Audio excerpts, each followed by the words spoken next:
এই জন্য আমাদের ভয় পাওয়ার কোনো কারণ নেই। বলছিলাম যে আহমদ বিন সিনান আল কাতান সেই সময়তে বলেছে আহলে হাদিসদের বিসর্গার করাই বেদাতীদের কাজ, আর বেদাতীরা যখন বেদাত করে তখন এদের সুন্নাতের কোনো সাদারা পায় না, মনে করে ওটাই সুন্নাত। একটা জেনাকার, একটা মদখুর, একটা সুদখুর হেদায়েত হতে পারে কেন? ও মদ, সুদ, গাঁজা পাপ মনে করেই করে, কিন্তু বেদাতি সহজে হেদায়েত হতে পারে কেননা ও মনে করে এটাই হেদায়েতের কাজ। ওর সুযোগ আছে না। আল্লাহ এদেরকে সঠিক বুঝ দান করুন। বলছিলাম যে হজ করতে যেতে হবে কাবা ঘরে। এদেশের মাটিতে একটা বই আছে তাবলিগ জামাতের, দাওয়াতে তাবলিগ, 85 পৃষ্ঠাতে একটা কোশ্চেন আছে, প্রশ্ন আছে। প্রশ্ন করা হচ্ছে যে সারা পৃথিবী থেকে ছুটে ছুটে মানুষ টঙ্গীর মাঠে কেন আসে? তখন এই কাঠমোল্লা জিলাফিখুর এই হুজুর শরীফ প্রশ্নের উত্তর দিচ্ছে কি জানেন? প্রশ্নের উত্তর দিচ্ছে সারা পৃথিবী থেকে মানুষ এই টঙ্গীর মাঠে আসে এই জন্য কাবা ঘরে 1 রাকাত সালাত আদায় করলে নেকি হয় 1 লক্ষ গুণ, আর টঙ্গীর মাঠে সালাত আদায় করলে নেকি হয় 49 কোটি গুণ। কতখানি গাঁজা খেয়েছে চিন্তা করেন। শুধু গাঁজা না, ডেট ওভার হওয়া গাঁজা খেয়েছে।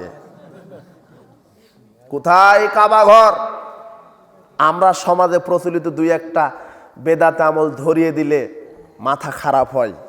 এটা যখন শোনায় ওদের মাথা খারাপ হয় না। কিভাবে? পীর যা বলবে তাই শরীয়ত, নবী যতই বলুক, বুঝেননি? মাযহাবে যা আছে সেটাই মেনে নিব অন্ধভাবে। হাদিসে কি আছে এটা দেখার সুযোগ নাই। বড় আলেম কি বলেছে এটাই শরীয়ত। বড় আলেম যদি বলে যে কাবা ঘরে যাওয়া লাগবে না, পীরের গুমুত খেলেই হজের নেকি হবে, ওটাই বিশ্বাস করবে, বুঝেননি? এই হলো বাংলাদেশের এই শিরকের খানকা মাজারের কারবার। অবাক কথা।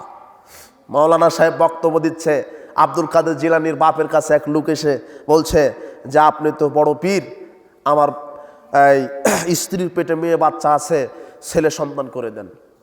তখন আব্দুল কাদের জিলানীর বাপ বলছে, ধমক দিয়ে বলছেন যা এখান থেকে। এক ধমকেই মেয়েটা ছেলে হয়ে গেছে পেটের ভিতরে। তো এই লোক তো আর জানে না, ধমক খেয়ে চলে গেছে। দ্বিতীয় দিন একই, তৃতীয় দিন একই ঘটনা। চতুর্থ দিন আব্দুল কাদের জিলানী বলছেন যে আব্বা, লোকটা 3 দিন থেকে আপনার কাছে আসলো, আপনি ধমক দিয়ে বিদায় দিচ্ছেন, অথচ আপনার কাছে ক্ষমতা আছে পেটের বাচ্চাকে মেয়ে থেকে সন্তান, ছেলে সন্তান করানোর। তখন আব্দুল কাদের জিলানীর যিনি শিষ্য তিনি বলছেন, বেটা তুমি বুঝতে পারোনি, তোমার বাপ ছিল সেই ধমকে মেয়েটা ছেলে হয়েছিল, দ্বিতীয় দিনের ধমকে ছেলেটা আবার মেয়ে হয়েছে, তৃতীয় দিনের ধমকে মেয়েটা আবার ছেলে হয়েছে। আজকে যদি চতুর্থ দিনের ধমকে ছেলেটা আবার মেয়ে হয়েছে, আজকে 5ম দিনে যদি আবার ধমক দেয় তাহলে পৃথিবীর সব মেয়ে ছেলে হয়ে যাবে। আপনি বলছেন নাউজুবিল্লাহ, বক্তার সামনে যারা আছে সবাই বলছে সুবহানাল্লাহ। মানে বক্তাও গাঁজাখুর, শ্রোতারাও মদখুর। এই হলো বাংলাদেশ। এই হলো কি দেশ? বাংলাদেশ। আব্দুল কাদের জিলানী ভিক্ষুককে ভিক্ষা দিচ্ছে, তখন ভিক্ষুক আব্দুল কাদের জিলানীকে দেখে কি ভোগ করবে? আব্দুল কাদের জিলানীর পেট থেকে বের হয়ে ভিক্ষুককে মেরে দিলেন। তখন বল সুবহানাল্লাহ। এই হলো বাংলাদেশ। সব চলে, এখানে না চলার কিছুই নয়। আপনি আগামীকাল ল্যাংটা হয়ে এই আপনার এই নারায়ণগঞ্জ 300 ফিটের ওখানে বসে বলবেন যে এই আমার পেশাব খেলে রোগ ভালো হবে, বাংলাদেশের এই বাংলার জাতির আপনার পেশাব খাবে। এই হলো বাংলাদেশ। এরা মনেই করে যে কবর পূজা, মাজার পূজা, গুমুত খাওয়াটাই হলো রাজ্জাক দাতা, সন্তান দাতা। এদেরকে তাওহীদের বিষটা ঢুকানো খুবই কঠিন।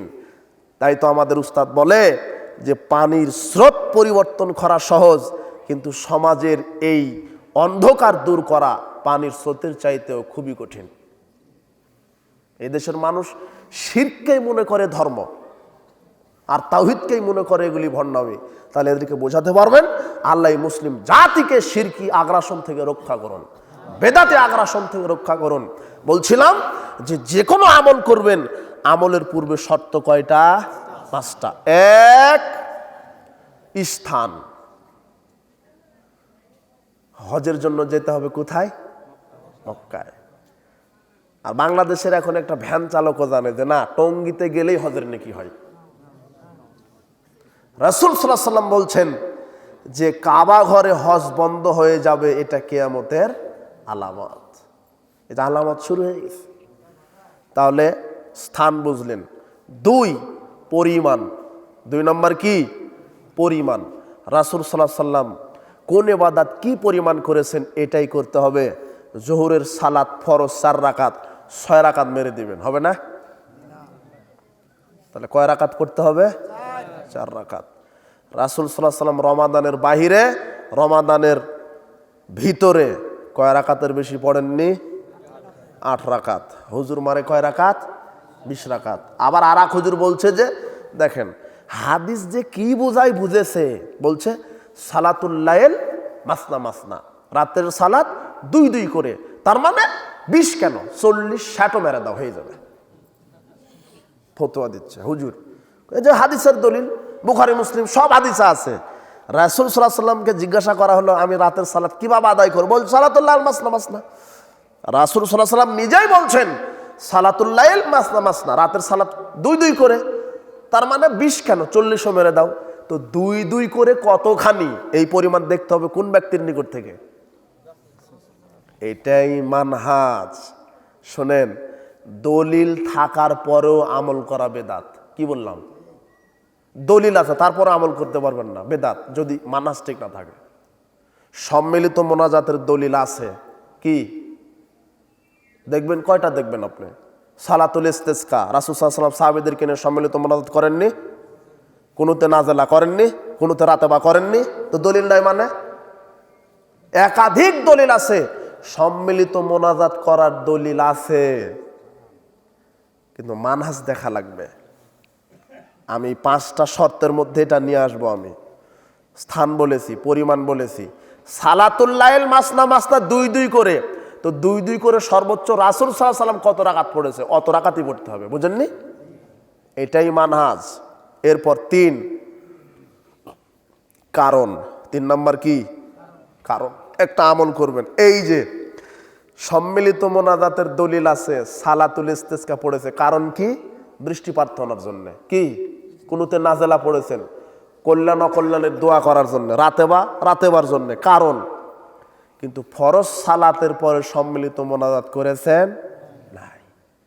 হুজুর মোনাজাতের দলিল ওই যে ইস্তিসকা করেছে ওখান থেকে নিয়ে আসছে। মানে হয়েছে কি, হুজুরে ট্রেনের চাকা নিছে, বুঝলেন, ভ্যানের বগি নিছে, আর প্লেনের ইঞ্জিন নিছে, এই সব নিয়ে নতুন শরীয়ত তৈরি করেছে কে? হুজুর।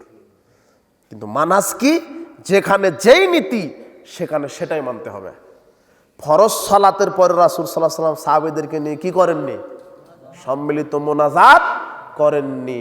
দলিল যার নাই আমল করা যাবে না। কারণ বুঝেন, কারণ। আর একটা, জুমার দিনের 2 আজান এদিকে হয়? হ্যাঁ, আরে এ নিয়ে বাহাস হয়, বাহাস। এই হেন তেন মৌলবী বাহাস করে না, এক একজন অনেক বড় বড় আলেম এরা বাহাস করে 2 আজান।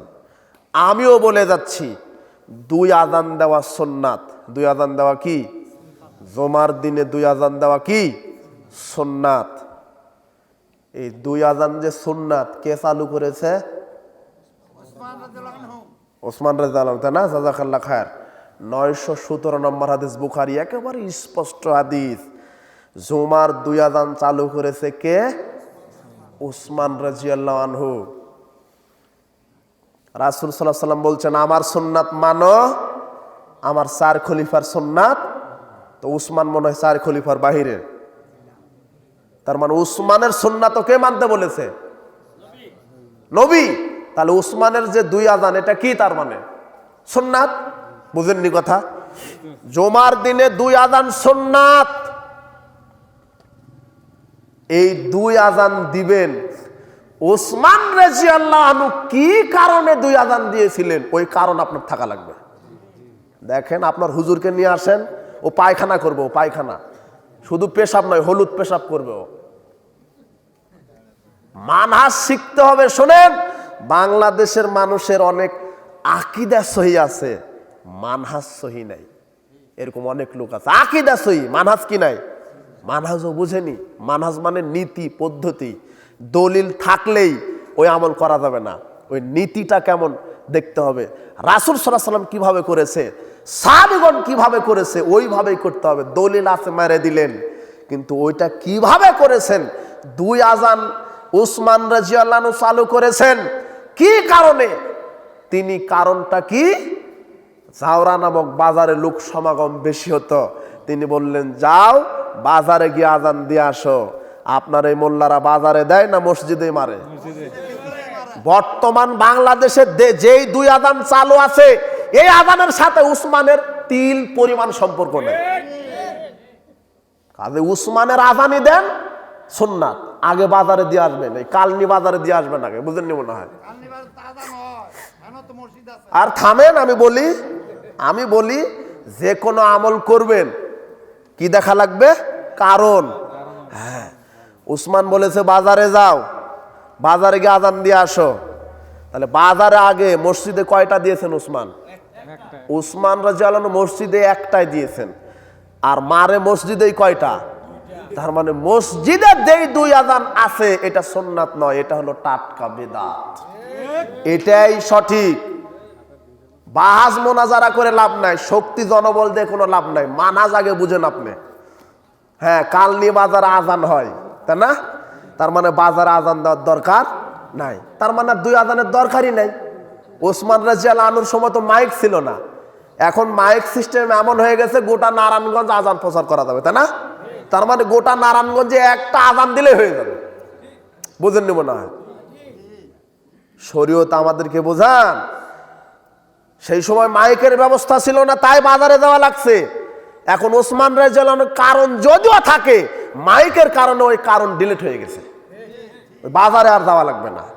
কাজে শরীয়ত আগে আপনি বুঝেন। মসজিদে আজান হবে একটাই, উসমানের যুগেও একটাই হয়েছিল। উসমানের আজান দিবেন, বাজার আগে দিয়ে আসবেন, মসজিদে একটা 2টা, এই আজান সুন্নাত। কিন্তু বর্তমানে বাংলাদেশে যে আজান চালু আছে উসমানের সাথে আর কোনো সম্পর্ক নাই, তার মানে এটা বিদআত, বিদআত, একেবারেই বিদআত। মানেন আর না মানেন আমি বলছি না, আমি তো আজকে লাঠি দিয়ে বলিনি যে মানেন মানেন বলেছি।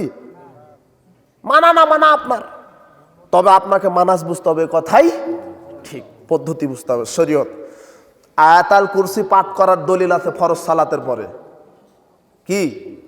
কিন্তু দেখবেন কিছু মুরব্বী আছে আয়াতুল কুরসি পড়ার পরে দাঁড়ি ধরে মারে এক ফু বুকে, ও ফজিলত কেটে যাবে। কেন? রাসূল সাল্লাল্লাহু আলাইহি ওয়াসাল্লাম মারেননি। এমনিতে আয়াতুল কুরসি পড়বেন, তাহলে কি হবে? মরার সাথে সাথে জান্নাতের সুযোগ সুবিধা আল্লাহ আপনাকে দান করবেন। শরীয়ত বুঝেন। তাসবিহ গণনার দলিল হাদিসে আছে, ওয়াকিদনা বিন আনামিল, আঙুলে, কিসে? আঙুলে। আপনি মারছেন মেশিনে, হবে না। দলিল আছে তাসবিহ গণনার, কিন্তু মানহাজ আপনার ঠিক নাই। তসবিহ নিয়েছেন, গণতে হবে কোথায়? আঙুলে। বুঝেননি কথা? দলিল থাকার পরও আমল করা বেদাত যদি মানহাজ ঠিক না থাকে। দলিল আছে কিন্তু ওই আমলটা সাহাবীরা কিভাবে করেছেন ওইভাবেই হতে হবে, এটাই আমি এতক্ষণ বুঝালাম। রাসূল সাল্লাল্লাহু আলাইহি ওয়াসাল্লাম কিভাবে করেছেন ওইভাবে আপনাকে করতে হবে।